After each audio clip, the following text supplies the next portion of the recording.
தாயே தாயே மகளனவள்தாய், தந்தை சிந்தை நலமுறவள்தாய்.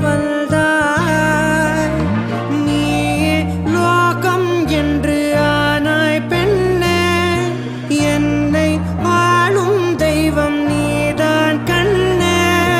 பெற்றது நானா இல்லை உன் மகனே நானம்மா. தாயே தாயே மகளனவள்தாய், தந்தை சிந்தை நலமுறவள்தாய்.